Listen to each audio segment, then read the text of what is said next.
The Jaguars have made two more selections on day 3 of the 2023 NFL Draft. Our coverage presented by Dream Finders Homes. Antonio Johnson, a safety from Texas A&M, is headed to Jacksonville in the 5th round, 160th overall selection. And then on to the 6th round, 185th overall. The Jaguars go back to State College and get Penn State wide receiver Parker Washington to join the Jags. Welcome in, JP Shadrick, Brian Sexton, John Ozier, and the picks continue, and now they'll start rolling in fast and furious in the 6th and 7th round coming up. But, John, they finally got their nickel corner safety type player in Antonio Johnson from A&M. Yeah, it's interesting that it took this long. He was a guy who people had talked about being with the Jaguars. I confess, I'm not an Antonio Johnson expert, but it's the pick that people had been waiting for. It marked the 4th straight defensive pick that day. I assume special teams. I assume they think that he can come in and compete with Trey Herndon. I don't know that if in the first, for that nickel spot, I don't know that a 4th round pick is guaranteed to win that job. Was the Antonio Johnson expert not available? Is that why you're here? Oh, they're all on Twitter right now. That's what it is. Right. Hey, look, that's when a fair point. When you get to this point of the draft, when you've got guys that you don't expect to break your starting lineup or maybe even make your 53-man roster, you're looking at guys, I'll say it again, jars on the shelf, practice squad, developmental guys, you're looking for trades. This is a big safety. He's 6'2", 200 pounds. He played about half of the time in the slot, which gives him versatility, which is something both Trent and Doug talked about last year and this year. And then you look at the wide receiver that they took that you mentioned from Penn State. Yep, Parker Washington. So where does he fit, right? I mean, he's 5'10". He's a yards after the catch guy. He can return punts. You saw one of his games this year. But he's not a guy where's he going to fit here? Well, he's a guy who you hope you get in here, learns your system, develops a little bit, and a year from now, 2 years from now, you find a role for him. And, top 4 receivers, top 5 receivers on this team. They're set. Obviously strong. Compete with Tim Jones deep in the wide receiver rotation. And gives you somebody who has caught punts before, which is about what he did at Penn State, in case there's an injury to Jamal Agnew.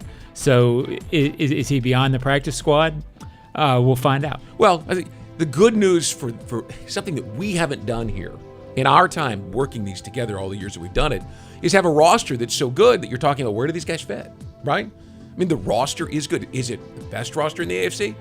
No, but it's pretty darn good. And when you have that quarterback, you can do a lot of different things, which means you can take a guy like Parker Washington and say, hey, look, he's a guy we're going to work on, develop. Here's the role we have outlined for him.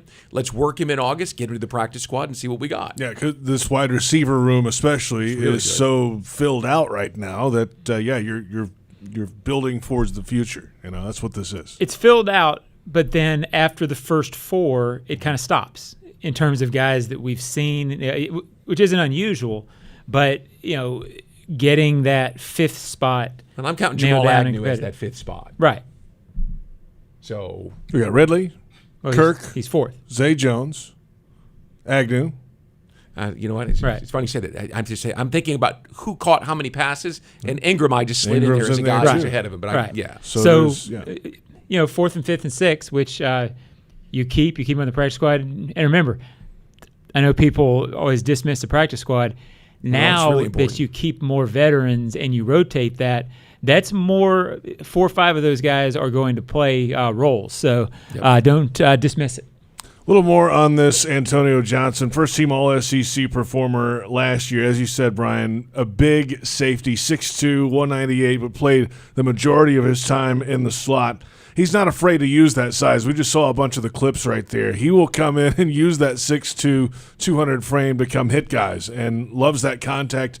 Just hearing his conference call earlier, it'll be available on Jaguars.com. He spoke to that a little bit earlier today, and yeah, I mean, it can compete, right? I mean, that's what this is about. If he doesn't have a starting role somehow, the way this goes, and we saw it in the secondary last year, they had 3 safety looks at one point.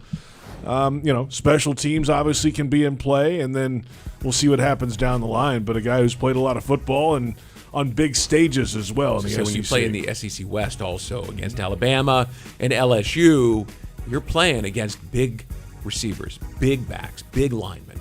So watching his tape, it's fun because he brings it. He's a collision-oriented safety. And I feel like in that round with this segment, not round, but in this section that we're covering, we probably reached the delineation point of guys who are going to realistically have roles this year and guys who are probably developmental, and we'll see where their roles are. So now it gets very developmental and very, as you guys both said, very much looking for traits, looking for special teams, specialists, etc. Jaguars have 5 picks remaining on the docket today. 2 more in the 6th round, 202 overall, 208 overall, and then 3 7th-round picks at the moment, 226, 227, and 240. We'll see what happens. And we'll come back to you after the 6th round picks are complete, 202 and 208, and keep you updated there. But as of right now, Antonio Johnson from A&M, the safety, and Parker Washington from Penn State, the wide receiver, are headed to Jacksonville, and our coverage on day 3 is presented by Dreamfinders Homes. Catch the draft on television. You only have about an hour or 2 left on NFL Network, ABC, and ESPN. We'll catch you in a little bit.